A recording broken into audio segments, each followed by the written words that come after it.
Hey everyone, welcome to Creating Curricular Partnerships, the Nine Muses Lab. I'm Mia Farrell, a creator, performer, and the development coordinator for Nine Muses Entertainment.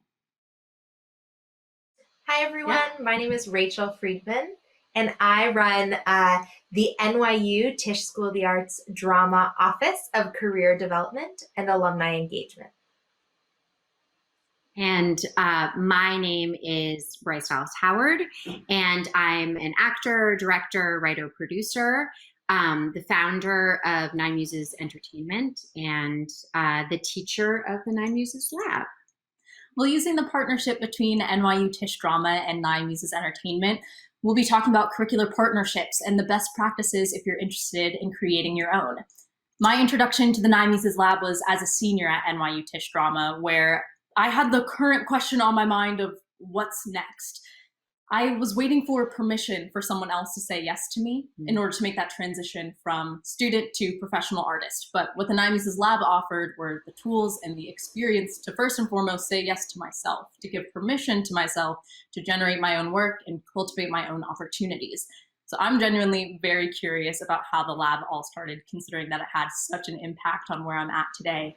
Rachel, from the educational institution perspective, can you talk about the goals and missions for curricular partnerships? Absolutely.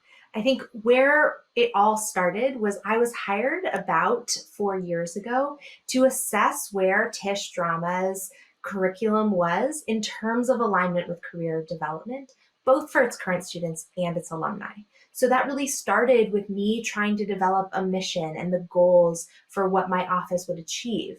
And I really landed on a place of wanting my office to empower students and alumni to take agency over their careers.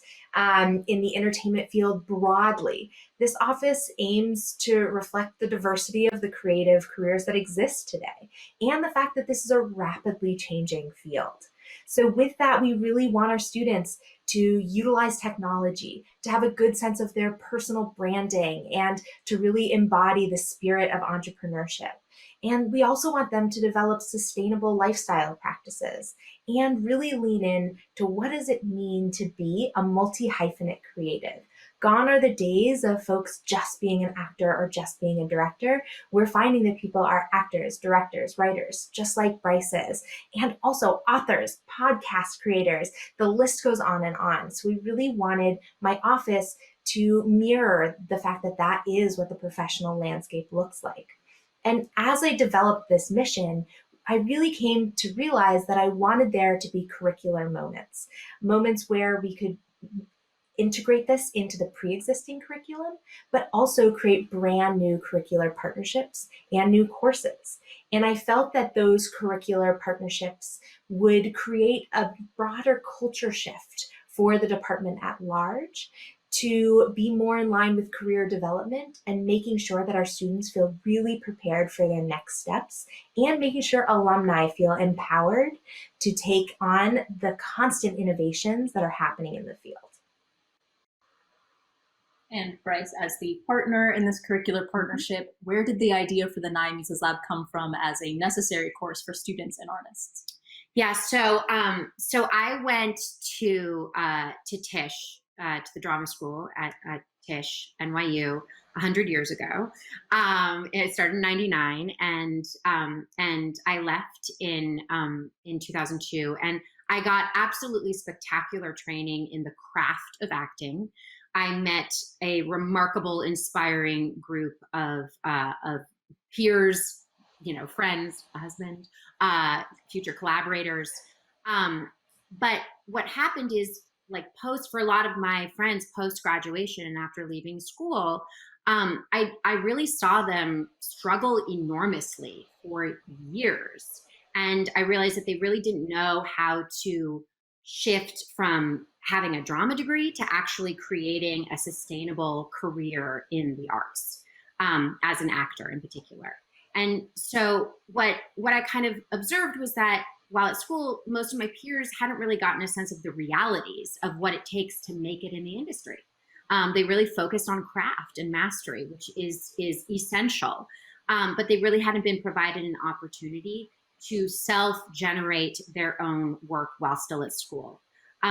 Students were rarely exposed to professional projects outside of an educational institution, weren't necessarily exposed to what was normal in terms of development and the various stages of development with a project, so that they could see what was normal and typical. What basically happened was my incredibly talented friends all felt like failures because either they weren't making a living, they hadn't been able to get an agent, they got an agent and the agent either wasn't sending them out or they weren't booking jobs. They just felt like because they hadn't been discovered and they hadn't been hired for a job that somehow they weren't right for this industry. And the problem, like to kind of drill it down to one essential problem, is that they were waiting for someone else to hire them because they genuinely believed that was the way to have a career as an actor. Being raised in a family, I'm a third generation actor. My grandparents were actors, my dad, my uncle was an actor as well. But all the while, they were all multi-hyphenates. Actor, director, writer, actor, director, producer, everyone in my family. And so it was part of my belief system, really, really, really young, that the most powerful path toward building a sustainable career as a professional actor and a storyteller is to be a multi-hyphenate artist who creates their own work for themselves and for their peers. And most students, honestly, they didn't learn this until long after graduation, if ever. And perhaps the most critical component of a drama degree is missing. How do you build a career? How do you make it? These are questions that we're constantly obsessing over when we're in school. So what happened was in 2007, I moved back to New York from LA, and I went to the department chair of Tisch Drama, Ruben Polendo, who is an old friend and mentor of mine, incredible, extraordinary individual. And I articulated my concerns to him, but I didn't necessarily know exactly what to do about it, or how I could, hopefully be helpful. All I knew was that I hope to teach a class to students where they could create their own work, perhaps sometimes for the first time in their education and in their life, build a community of like-minded individuals, be exposed to professional projects, also that they could, ahead of graduation, learn how to build best practices in their own work, be provided with tools so that they could create a bridge for themselves for professional opportunities in the future as drama students. So I went to Ruben with all this, and Ruben was absolutely delighted because he had just brought Rachel Friedman, and he was like, okay, you just have to talk to Rachel. And that is how this journey started. You often talk about it as the class you wish you had before graduation. Yeah. So I just want to personally say thank you for giving this class before I graduated. We love building bridges and curricular gaps. In the process of transforming this idea into a course, what are the core tenets of a curricular partnership for folks who might be interested in creating one, Rachel? Yeah, I think that it really starts with identifying the right partner. We had that opportunity because Bryce approached Ruben and she said, I see this gap. I want to teach this material. And so we had that opportunity, which was so fortunate for our first lab. But I think the first step is identifying the right individual or organization. And I think one of the things that's really key in identifying that right partner is something that our chair, Ruben Polendo, says all the time, which is keeping in mind that we are working on drafts in constant revision. Working with Bryce, it's been so lovely because we are in this shared space of this is a draft and we're constantly revising it. Every semester is a constant revision. And I think for a successful curricular partnership that can last for years and years, it's really key to work with someone who has that in mind, that they're like, yes, we're trying to make it the best that it can possibly be. I think a couple other things that are really key in identifying a good partner is making sure that you're finding someone who's engaged in the professional work and making sure that they're doing that in a way that they can bring in those real-time examples. I'm currently working on this and I want to talk to you about it. I just played with this new tech and I want to show you it. So I think working with someone who is integrated into the professional world is also really key. And I think the third thing in identifying a partner is someone who can understand where the students are coming from. I've been really fortunate. Two of the three labs that my office has worked on have been created by alumni. Those alumni know exactly where our students have been. They've been in those halls, they've been in those classrooms. And so helping to have an understanding of that student experience, either through being an alumni or maybe being an educator in a different context, is hugely helpful in having a really successful partnership. So I think that first step is identifying the right partner. The second is working around a model. Based on the work that we did in the Nine Muses lab, I really honed in on these three key pillars that are very evident in the Nine Muses lab and are evident in our other labs. Those three key pillars are: one, professional exposure. In the Nine Muses lab, that looks like students getting to see the Nine Muses entertainment projects at various stages of development. But for another lab, that could look completely different. So that professional exposure is really key. How is it being done in the field right now? The second step is the creation of original work for the students, so that the students can take what they're seeing in the professional field and immediately apply it to something that they're passionate about. So it isn't this theory or that's how it exists over there. It's exactly what Bryce was talking about, that you can do it. You don't need to wait for someone to give you permission, that you are actively working on it right now. And I think that creation of original work is really important for that. And then the third key pillar is, I'm calling it development of process. We're a BFA theater program. So for us, that typically looks like artistic process, but that looks different depending on the topic of the lab. But we want our students to be leaving these labs with a sense of, this isn't just how does this work for these 3 or 4 months of the semester, but how can I integrate this into the rest of my life? How can I make this a key part of the rest of my career? And so the professional exposure, the creation of original work, and the development of process for us are those key pillars in this lab model. And I think no matter what topic you focus in on, those can be shifted and adapted to whatever your needs may be. So just to tell you a little bit of examples, we started with the Nine Muses lab, and then the next lab we created was with another alum whose name is Brendan Bradley. And we created a lab that focuses on the integration of technology and live performance. And what that lab is it really focuses on exposing students to the newest technologies that exist and how is that being utilized with live performance. That means VR, that means XR, that means holograms. We're talking about everything and anything. And so we're using these three pillars and we applied it to a very different topic, but something that we also saw as a gap in the curriculum, also saw as an opportunity for students to innovate for their futures.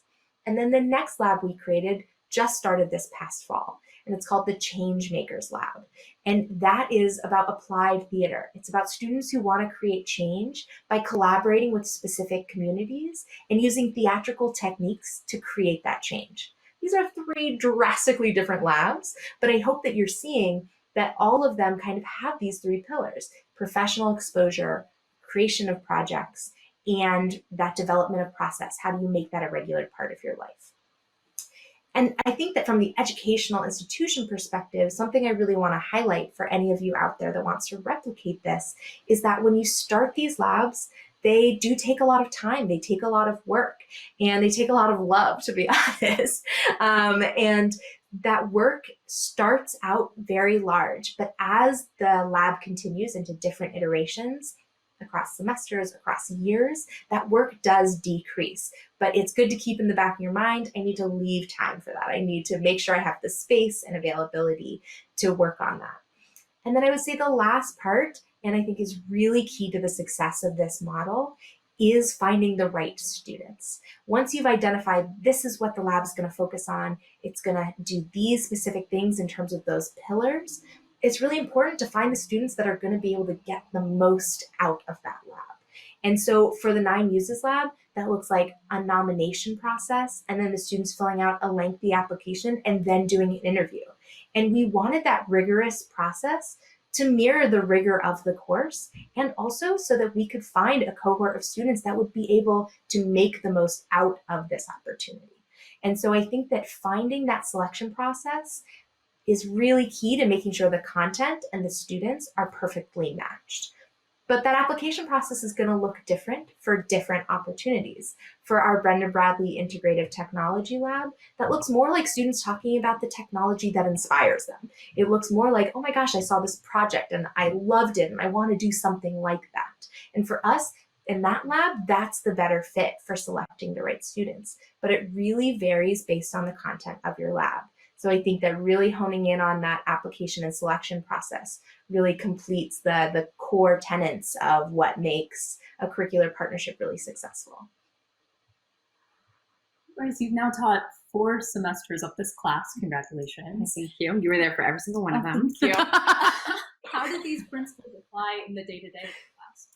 So just to kind of piggyback on something that Rachel was just speaking to that I think is so critical, really, really, really critical, is the rigorous application process and the fact that I get to really kind of select the students that I'm going to be working with. That's not a privilege that every teacher has. Normally it's like, these are the students that you have for your class. And it's very, very, very different for me, a very different experience. During the interview process, I meet young people who I want to be working with. Like that's really what it is about. And so much of this class is about emphasizing as well chemistry. We perhaps overemphasized chemistry in romantic partnerships and drastically underemphasized chemistry in collaborative partnerships. And so really what we're looking to do is to create a group of individuals who have an alchemy. So there is that chemistry, there is that opportunity there to collaborate together, not just that semester, but in the future. And so it's a little bit like matchmaking somewhat. That's like a naughty way of thinking about it.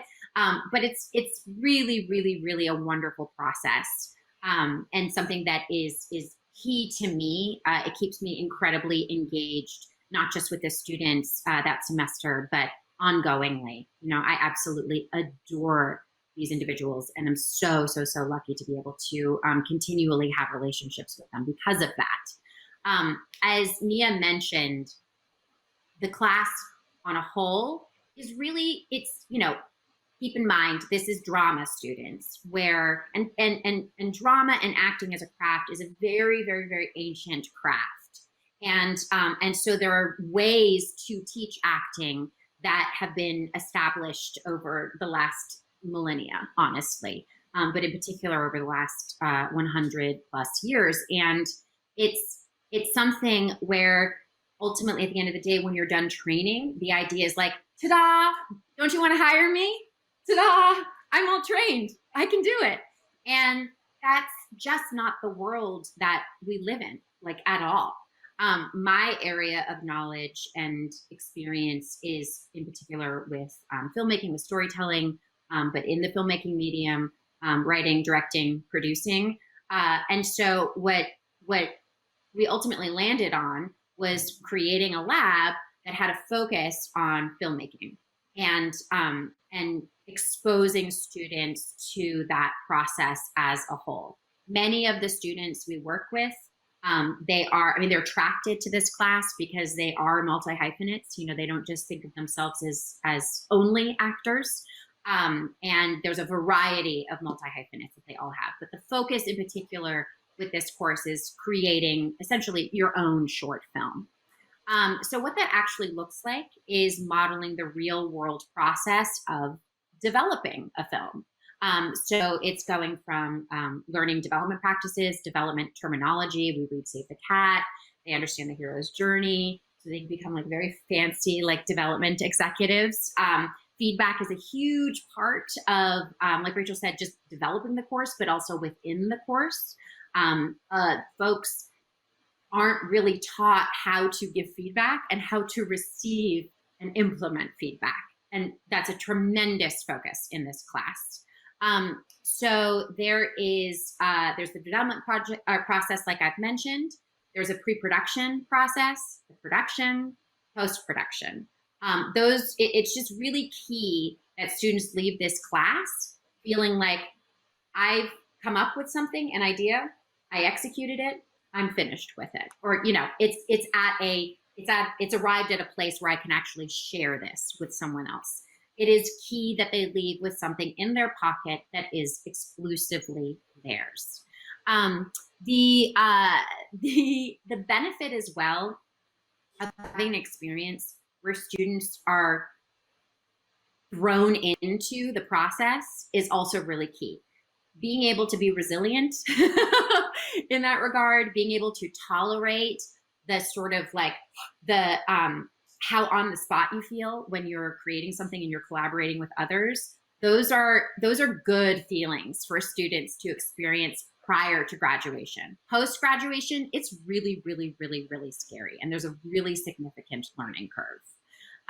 In the class, each student really hones in and explores their own multi-hyphenates, especially if it's outside of writing, producing, directing, and acting. It's something that we talk about a lot. It's essential to me that students are aware and involved with their peers' projects. We kind of landed on it after several semesters, and I should just take a moment to say, so Nia was in the first pilot semester of this course, then came back as a TA, and then immediately upon graduating, I was like, can we please work together? And so Nia has, we obviously work on the production side of, Nine Muses, but Nia is absolutely key in the execution of this course, and, works very, very, very closely with all the students. And so I'm incredibly, incredibly fortunate for that.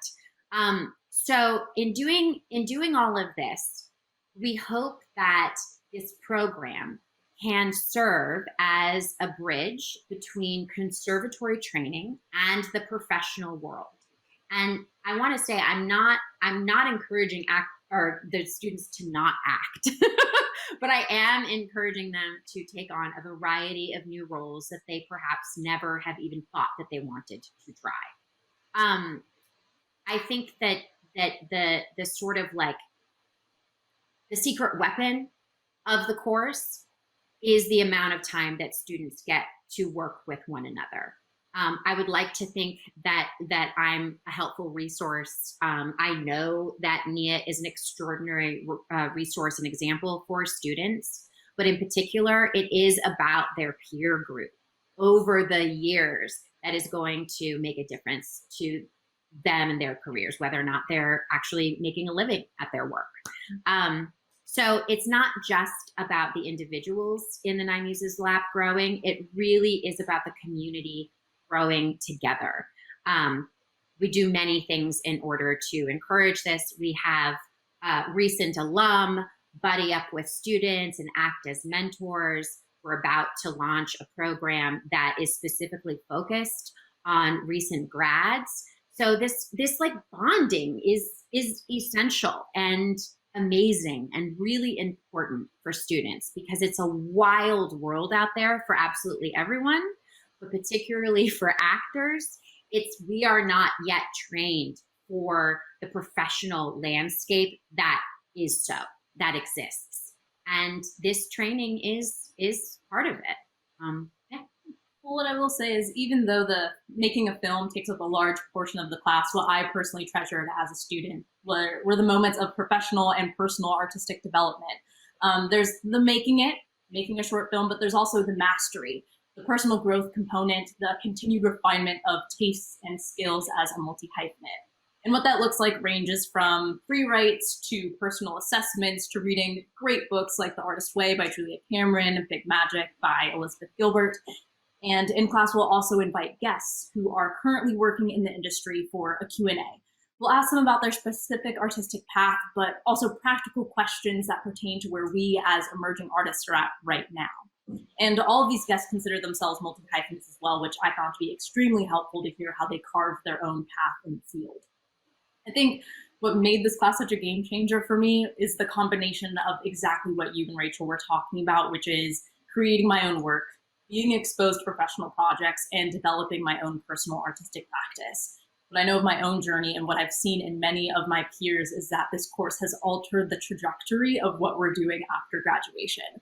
Whether folks become writers and directors and producers in addition to actors, what we've ultimately become are better collaborators who can contribute in many different settings. And that's really all to say that this is the bridge to a sustainable career, having the confidence, the agency, and the skill sets to say yes to ourselves and generate our own work for ourselves and our peers. Taking responsibility of the what's next applies not only to artists, but to anyone in any subject. So what I'll say lastly is that I have the joy and privilege of working at 9 Muses Entertainment. Thank you. And I'm excited, very much excited to dream about the next 10 years of what the 9 Muses Lab looks like.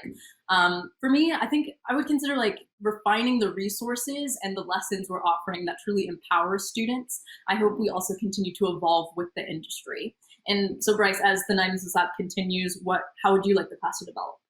Yeah, so for me, it's really, and I mean, this is the case for really all teachers, but it's important since I haven't been like professionally educated as her, to keep in mind that this is really about serving the students and serving the students in real time over the next 10 years. Now, the reason why I say 10 years, it's not because like no one has said that to me. I just keep saying that because I love it, but I've been teaching for a few years now and I keep saying 10 years. So it'll hopefully be more than that.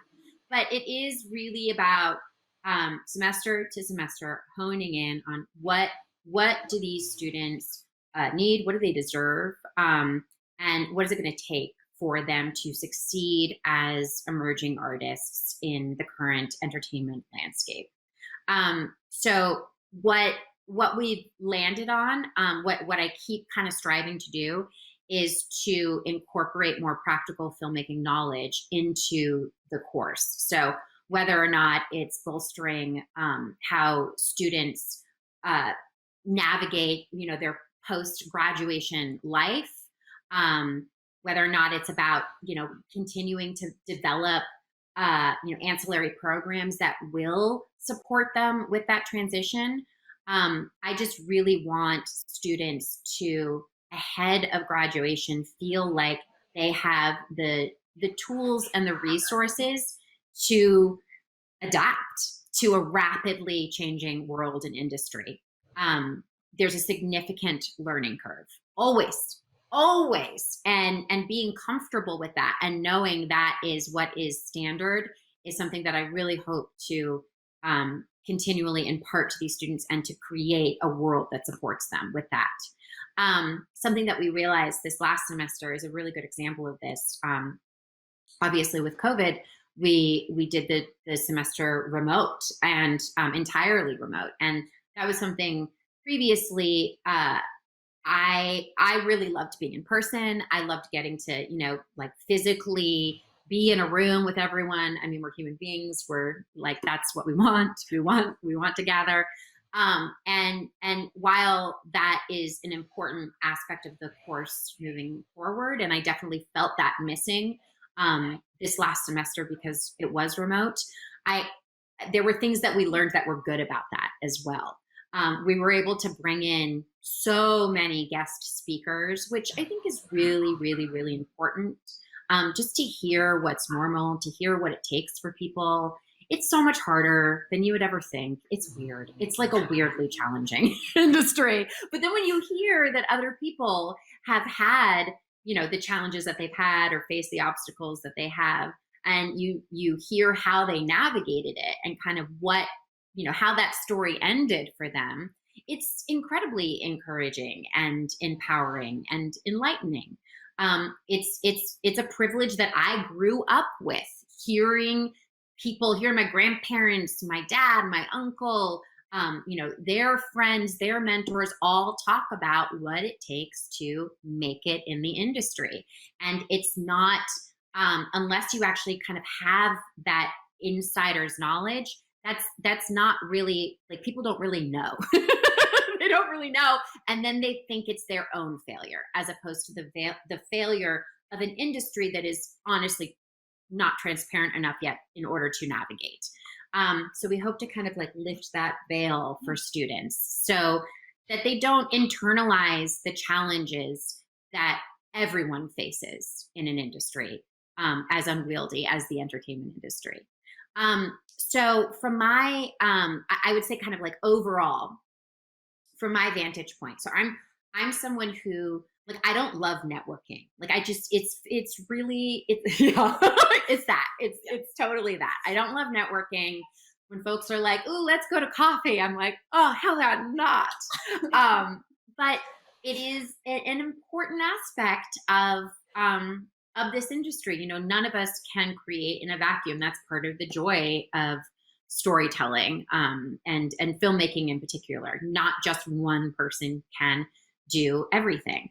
And so meeting new people is a part of how you succeed in this industry. Ruben Polendo, actually, the chair of Tisch Drama, an incredible director, and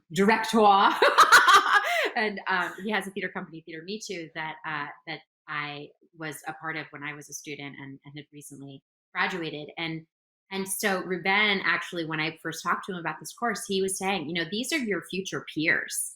These are your future collaborators. This is just networking in reverse. And he was like, you know, look at you, Bryce. Like, I met you when you were, you know, an 18-year-old student. And I think he was like in his late 20s or something. And we've, over the last 20 years, you know, really been a part of each other's creative lives. And, you know, he's continually inspired me. And so I hope that this is, you know, doing this class is essentially networking in reverse. And it's an opportunity for me to meet my future collaborators, perhaps even people who will maybe one day hire me as an actor, you know, who knows? So I'm really, while it's important to me that there is a distinction between the projects that are being developed in the Nine Muses Lab and Nine Muses Entertainment, which is our production company, the projects that they're developing in the lab are their own. Absolutely, 100%, no question about it. And I think that sense of ownership is essential. So my question is, how can we continue to encourage students, create an organized way to continually collaborate and grow, and ultimately create opportunities for people to own their own work and generate their own work and get their voices out there. It really just is about saying, do it. Because then once you do it, you've done it, and you're like, oh, it's not quite as hard, or it's ridiculously challenging, but like it's that way for everyone, and I like it. It's a really, really wonderful experience as a teacher, and I'm sure you've experienced this now too because of your role in the lab, like seeing students find their way and find their voices and realize, like, it clicks for them, like, oh, this is less mysterious than I thought. Yeah.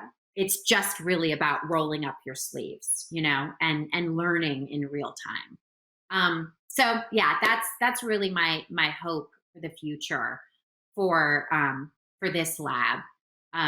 It's just an amazing gift to get to meet and work with all of these remarkable emerging artists at this, you know, age and stage of their life.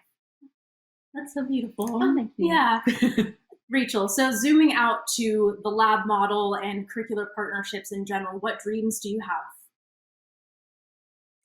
I have so many dreams. I think that something that I am really excited about is continuing to grow the labs. I think in my like dream world, there are 10 labs, you know, and it's a cohort of students that maybe have an opportunity to come together, you know, to all interact with a guest or to all take a master class together, because I think because of these core pillars, they're experiencing a lot of the same things. They're experiencing what it is to create something that you're passionate about. They're experiencing what it is to see what you're passionate about in the professional field and apply it to your day-to-day. They're going through the similar process. So I'd love for there to be 10 labs and for them to all be able to come together and share ideas together. And just as Bryce had talked about, create a community amongst the lab, but also grow that community by engaging with other students in other labs. I think that would be incredible. And I would love to find those gaps in the curriculum to figure out what all of those labs could look like. And then I think that something that's really key about this structure is that as Bryce has done so beautifully with the Nine Muses Lab, it's about continuing to engage the alumni that have come from it.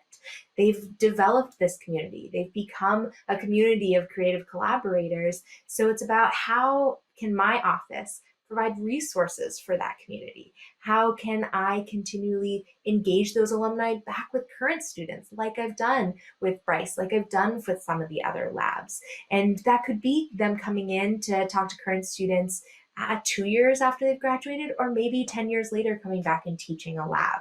I think that I'm just excited about the possibilities that come from having these alumni who are learning this kind of unique curricular model. So I'm really excited about that alumni opportunity. Something else is that, as I mentioned earlier, as we create more and more labs, I think there becomes opportunity when we start new labs to say, here are 8 different models. What's interesting to you? What could keep you creatively inspired?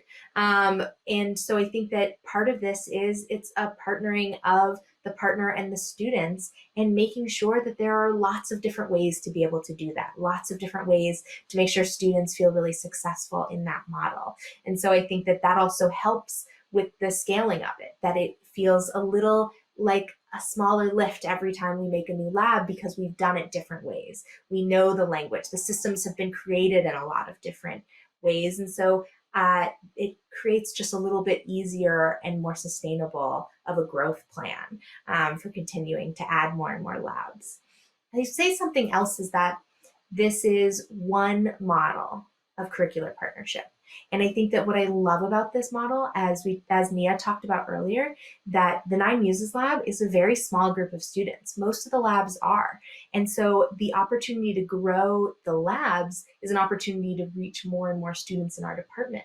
But this is one specific model. And I think that something about the rapidly changing entertainment industry is that there are new innovations every day, it feels like. And so with that comes new opportunities for labs, but also new ways to create curricular partnerships, new ways to create courses that really tie in to that culture shift that I'm dreaming of for the department broadly, to make sure every student graduates feeling like, I know that I am a multi-hyphenate creative. I know that I can innovate. I know that I can create my own work. I know that these are the collaborators that I really click with. These are the voices that I want to raise up. And so I want to look for new ways to create new courses and work with pre-existing curriculum to make sure that those core pillars are spread out throughout the entire department. Our department's very large. We have 1,600 students. And so to be able to do that in a long-term sustainable way, making sure every student has equal access to that kind of exciting information, that access to the professional world, is really important to me. And so making sure that we're continuing to grow curriculum, continuing for my office to build events and initiatives as well. But really, I think this curricular partnership piece is hugely key in making sure that it's so deeply embedded into everything that our department does. That would be a huge dream of mine, that every Tisch drama student is like, I'm an actor, sure, but I'm a multi-hyphenate creative. And that I have a really good sense of what, for me, making it looks like. For me, what mastery looks like. And that I'm thrilled and excited to create my own work and to be a part of someone else's, and to do a global collaboration, and. That list goes on. And I think that's what's so exciting about future possible curricular collaboration. So I'm just excited to see the possibilities that could come in the future. Something, if I could just like interject for a moment, that I just want to also, again, piggyback on. For actors in particular, the thing that I've observed for myself, that I've observed with others, that can often be sort of like the biggest step back, is a lack of confidence. And my brother said something once that that I was like, oh man, this is such a strong organizing principle, and I really try to apply it to the syllabus in the class. And basically, so he's a golfer, and golf in particular is, a very challenging sport, very unpredictable. And I was once kind of feeling a little down about something, and someone was saying, Bryce, you just need to have confidence. You just need to have confidence. And my brother interjected, and he said, confidence is earned. Like feeling confident just because you feel confident, like that's actually delusional. Feeling confident because you've done something, because you have knowledge about something, because you've practiced something in the past, that's earned confidence. That's real confidence. And with conservatory programs, it allows students to gain confidence in their abilities, confidence in their craft, but hardly any confidence in actually being able to build a career. And that is the tragic, dark secret that most acting students feel upon graduation. Like, wouldn't you say? Like, it's like, I have confidence in my abilities, but I have no sense of how to actually execute those abilities. Janixa Bravo, a brilliant actor, writer, director, producer. I went to school. I went to NYU with Janixa, and she actually came to the last class of the last semester to give feedback to students on their projects and whatnot. And she shared with the students that after school, she was really focused squarely on being an actor. And there's real logic in that, because Janixa is an awesome actor, incredible, one of the most charismatic people on the planet. But she realized pretty quickly that, to kind of have that bullseye be so small was, potentially going to prevent her from being able to make the living and have the career that she really wanted in the industry. And so she kind of put herself through film school, not actual film school, but, on her own. And so that she understood how to be a filmmaker. And she started making her own short films. And, sometimes they would do extraordinarily well, and other times not as much. But it was about the practice and continually doing it. Janixa is somebody who's very confident. She's a brilliant person. She's incredibly determined. It's wildly admirable. Not all human beings are that way.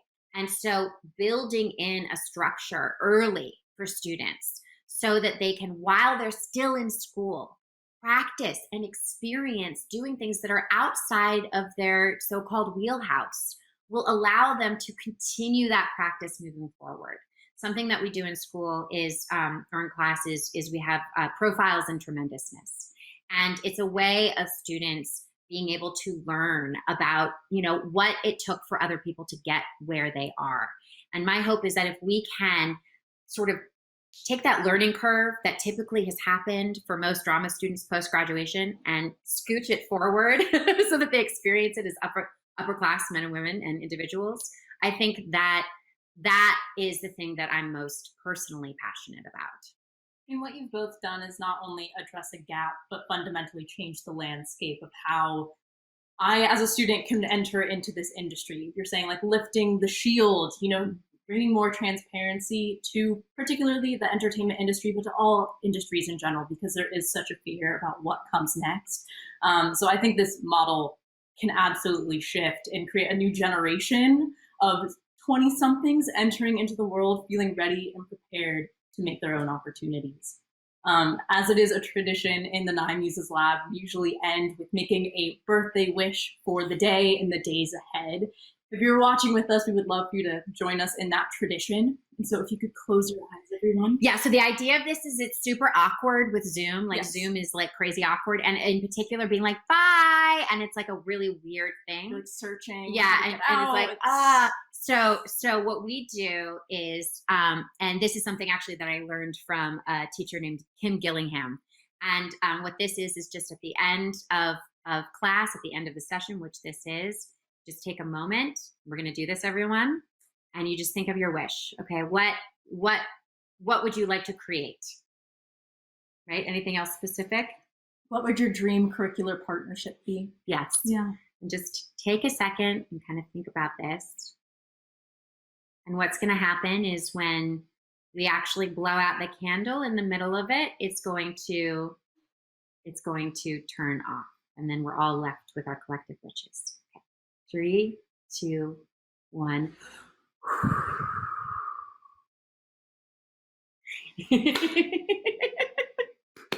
Well done, everyone. Thank you so much. Thank you for joining us.